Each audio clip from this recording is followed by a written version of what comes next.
Today's Bangla Television. আসসালামু আলাইকুম, today's Bangla টেলিভিশনের সকলকে স্বাগতম। আজকের সর্বশেষ সংবাদে প্রথমেই থাকছে আল্লামা শফিকে নিয়ে ফেসবুকে কটূক্তি, আলাউদ্দিন জিহাদি গ্রেফতার, জানাবো ওসি প্রদীপ ও স্ত্রী চুমকির সম্পত্তি জব্দের নির্দেশ, রয়েছে ইউএনও ওয়াহিদার উপর একাই হামলা চালিয়েছিল রবিউল, আদালতে দিলেন স্বীকারোক্তি, আরও রয়েছে হেফাজতের নেতৃত্ব নিয়ে যা বললেন হাসান মাহমুদ, রয়েছে বিএনপির আন্দোলনের ডাক মিথ্যাবাদী রাখালের গল্পের মতো মন্তব্য ওবায়দুল কাদেরের। এছাড়া থাকছে হিলি দিয়ে আসা ভারতীয় পেঁয়াজের অধিকাংশই পচা এবং সবশেষে রয়েছে মিয়ানমারের সেনা অভিযান, আবারও রোহিঙ্গা ঢলের আশঙ্কা। পুরো খবর পেতে ভিডিওটি শেষ পর্যন্ত দেখুন। সর্বশেষ সংবাদ পেতে চ্যানেলটি সাবস্ক্রাইব করুন। এবার বিস্তারিত।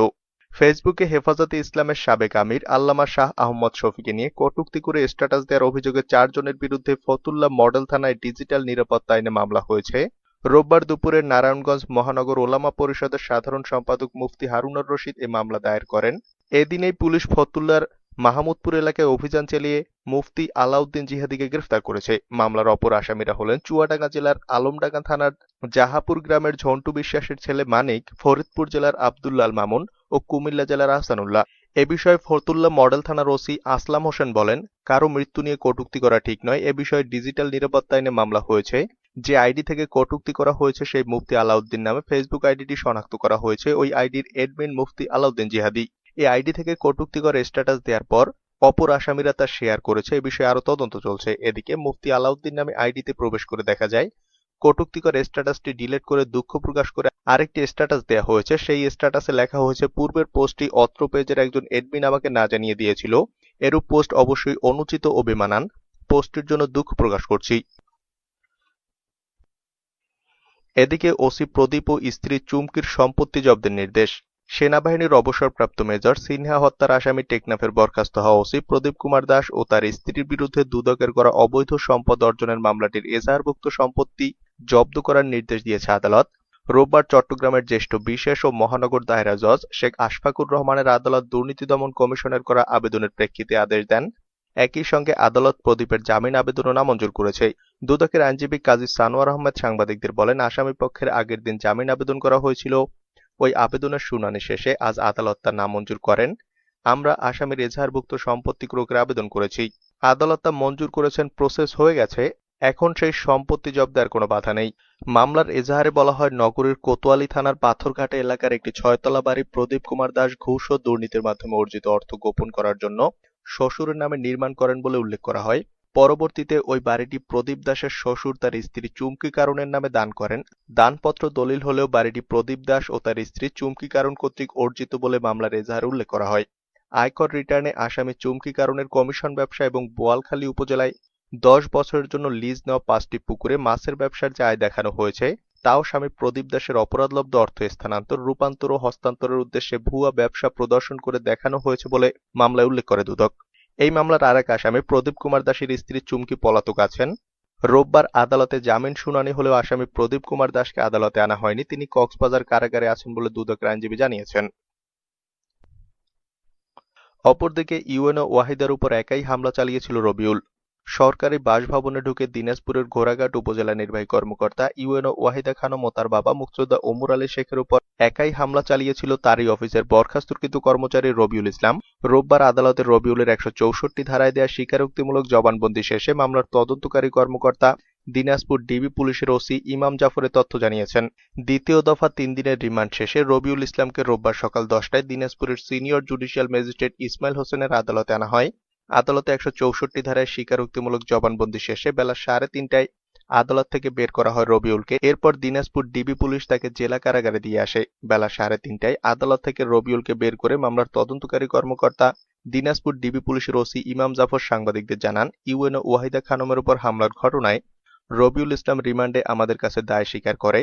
দায় স্বীকারের এক পর্যায়ে আমরা আদালতে আবেদন করেছিলাম তার স্বীকারোক্তিমূলক দায় লেখার জন্য। আদালত তার স্বেচ্ছায় দেওয়া স্বীকারোক্তিমূলক জবানবন্দি লিপিবদ্ধ করেন এবং রবিউল এ ঘটনায় তার দায় স্বীকার করেছেন।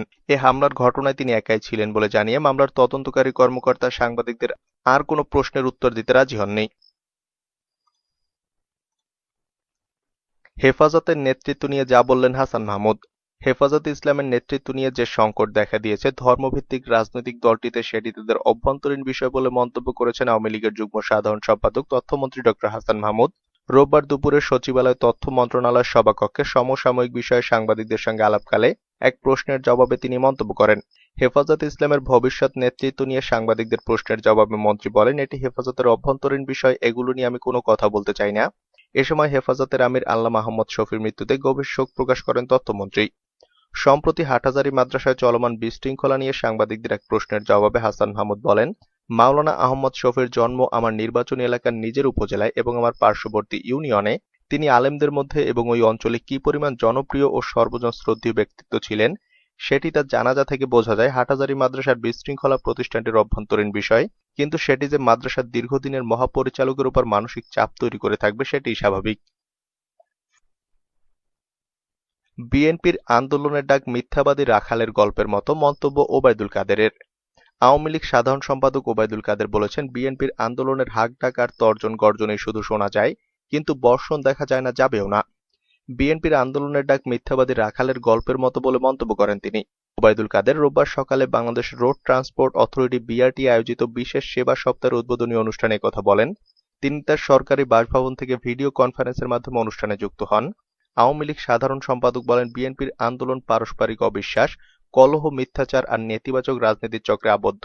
তাদের আন্দোলনের ডাক এখন মিথ্যাবাদী রাখালের গল্পের মতো। বিএনপি মহাসচিব বলেন, মির্জা ফখরুল ইসলাম আলমগীরের আন্দোলন সংগ্রামের মাধ্যমে সরকার হটানোর ঘোষণা প্রসঙ্গে ওবায়দুল কাদের বলেন, বিএনপি নেতারা কর্মসূচি আর আন্দোলনের ঘোষণা দিয়ে শীততাপ নিয়ন্ত্রিত কক্ষে বসে থাকেন। তাদের হাক ডাক অনেক শুনেছেন জনগণ। আন্দোলনের মধ্য দিয়ে সরকারকে সরাতে না পারলে স্বাধীনতা রক্ষা করা যাবে না। বিএনপি মহাসচিবের এমন মন্তব্যের সমালোচনায় ওবায়দুল কাদের বলেন, তার মুখে এমন কথা শুনলে জনগণ এখন হাসে। তারা কাদের নিয়ে আন্দোলন করবে? এদেশের স্বাধীনতা এসেছে আওয়ামী লীগের হাত ধরে। দেশের প্রতিটি অর্জনের সঙ্গে মিশে আছে আওয়ামী লীগ। তিনি বলেন, তারা আন্দোলন করে দলীয় অফিসের সামনে নিজ দলের নেতাকর্মীদের মাথা ফাটিয়ে। আওয়ামী লীগের সাধারণ সম্পাদক বলেন, সরকারের বিরুদ্ধে বিএনপি প্রতি বছর ঈদের পর আন্দোলন শুরুর ঘোষণা দেয়, কিন্তু জনগণ কত ঈদ যে পার করলো, আন্দোলন আর দেখে না, রাজপথ শূন্যই থাকে। তিনি বলেন, বিএনপির আন্দোলনের দ্বার রুদ্ধ করে তারা প্রেস ব্রিফিং এর মধ্যে সীমাবদ্ধ। সড়ক পরিবহন ও সেতুমন্ত্রী ওবায়দুল কাদের বলেন, সরকার সেবা সহজীকরণে এবং গ্রাহকদের সুবিধার্থে দেশের যে কোনো সার্কেল অফিস থেকে যানবাহনের ফিটনেস সনদ নেওয়ার সুযোগ সৃষ্টি করেছে। তিনি বলেন, বিআরটিকে সত্যিকার অর্থে সেবামুখী প্রতিষ্ঠান গড়ে তুলতে হবে। এ সময় উপস্থিত ছিলেন সড়ক ও মহাসড়ক বিভাগের সচিব মোহাম্মদ নজরুল ইসলাম, বিআরটিএ চেয়ারম্যান নূর মোহাম্মদ মজুমদার সহ মন্ত্রণালয়ের কর্মকর্তারা। হিলি দিয়ে আসা ভারতীয় পেঁয়াজের অধিকাংশই পচা। রফতানি জটিলতার কারণে সীমান্তে লোড অবস্থায় থাকা পেঁয়াজগুলো হিলি স্থলবন্দর দিয়ে আমদানি করা হলেও অধিকাংশ পেঁয়াজেই পচে নষ্ট হয়ে গেছে। গতকাল শনিবার আমদানি করা পেঁয়াজগুলো 5 দিন ধরে বাংলাদেশে প্রবেশের অপেক্ষায় আটকে পড়েছিল হিলি বন্দরে। অতিরিক্ত গরমে পেঁয়াজ পচে নষ্ট হওয়ায় হিলি স্থলবন্দরে আমদানিকারকেরা বিপাকে পড়েছেন আর আর্থিক ক্ষতির আশঙ্কা করছেন। এদিকে বন্দরের মোকামে একটু ভালো মানের পেঁয়াজ পাইকারি 50 থেকে 55 টাকায় বিক্রি হলেও পচা বা নষ্ট পেঁয়াজ বিক্রি হচ্ছে 30 টাকায়। হিলি স্থলবন্দর আমদানি রপ্তানিকারক গ্রুপের সভাপতি হারুনুর রশিদ জানান, ভারতীয় কর্তৃপক্ষ গত 18 সেপ্টেম্বর এক সিদ্ধান্তে শুধুমাত্র 13 সেপ্টেম্বর এলসি করা পেঁয়াজ রপ্তানির অনুমতি দেয়। ফলে গতকাল শনিবার সীমান্তে আটকে থাকা 11টি ট্রাক 246 মেট্রিক টন পেঁয়াজ হিলি স্থলবন্দর দিয়ে দেশে আমদানি করা হয়। তবে সীমান্তে আটকে থাকা 10,000 মেট্রিক টন পেঁয়াজের অনুমতি দেওয়া হয়নি। এ কারণে রোববার হিলি স্থলবন্দর দিয়ে পেঁয়াজ আমদানি হয়নি। হারুনুর রশিদ আরও জানান, শনিবার যেসব পেঁয়াজ এসেছে তার অধিকাংশই পচে নষ্ট হয়ে গেছে। এতে বন্দরের ব্যবসায়ীদের প্রায় অর্ধ কোটি টাকার লোকসান হয়েছে। প্রসঙ্গত, গত 14 সেপ্টেম্বর ভারত সরকার অভ্যন্তরীণ বাজারে সংকট ও মূল্যবৃদ্ধির অজুহাতে হিলি স্থলবন্দর দিয়ে বাংলাদেশে পেঁয়াজ রপ্তানি বন্ধ করে দেয়। এর ফলে সীমান্তে 250 থেকে 300 পেঁয়াজ বোঝাই ভারতীয় ট্রাক বাংলাদেশে প্রবেশের অপেক্ষায় আটকা পড়ে। মিয়ানমারে সেনা অভিযান, আবারও রোহিঙ্গা ঢলের আশঙ্কা। কয়েকদিন আগে বাংলাদেশ সীমান্তে সৈন্য সমাবেশ ঘটিয়েছিল মিয়ানমার সেনাবাহিনী। এরপর 13 সেপ্টেম্বর ঢাকায় মিয়ানমার রাষ্ট্রদূতকে ডেকে প্রতিবাদ এবং সীমান্ত থেকে সৈন্য সরিয়ে নিতে বলা হয়। বাংলাদেশের শক্ত অবস্থানের পর সীমান্ত থেকে মিয়ানমার সৈন্য সরিয়ে নিয়েছে বলে জানান বিজিবির মুখপাত্র লেফটেন্যান্ট কর্নেল সাইদুর রহমান। তিনি বলেন, বাংলাদেশের সীমান্তে এখন আর মিয়ানমার সেনাবাহিনীর সদস্যরা নেই, তারা সীমান্ত এলাকা ছেড়ে চলে গেছে। তবে রাখাইনের ভেতরে তারা কি করছে সেটা আমরা জানি না, এটা গোয়েন্দারা ভালো বলতে পারবেন। এই বিজিবি কর্মকর্তা জানান, সীমান্তের পরিস্থিতি এখন স্বাভাবিক আছে। সীমান্ত বলতে আমাদের দিক থেকে আমরা যতটুকু দেখতে পাচ্ছি তা স্বাভাবিক। একাধিক সূত্র জানায়, সীমান্ত থেকে তারা সরে গেলেও 1 কিলোমিটার দূরেই তারা অবস্থান করছে। রাখাইন সৈন্য সমাবেশ অব্যাহত আছে। 2017 সালে শুরু হওয়া ক্লিয়ারেন্স অপারেশন সেখানে এখনো চলছে। মিয়ানমারের 8 নভেম্বরের জাতীয় নির্বাচন যত এগিয়ে আসছে, এই অপারেশন আরো জোরদার হচ্ছে। বাংলাদেশ মিয়ানমার সীমান্তের নোম্যান্স ল্যান্ডে এখনো 4,000-এর মতো রোহিঙ্গা অবস্থান করছেন। তারা 2017 সালের পর থেকেই সেখানে আছেন। দেশ বিদেশের সর্বশেষ সংবাদ জানতে টুডেস বাংলা টেলিভিশনে সাবস্ক্রাইব করে আমাদের সাথে থাকুন।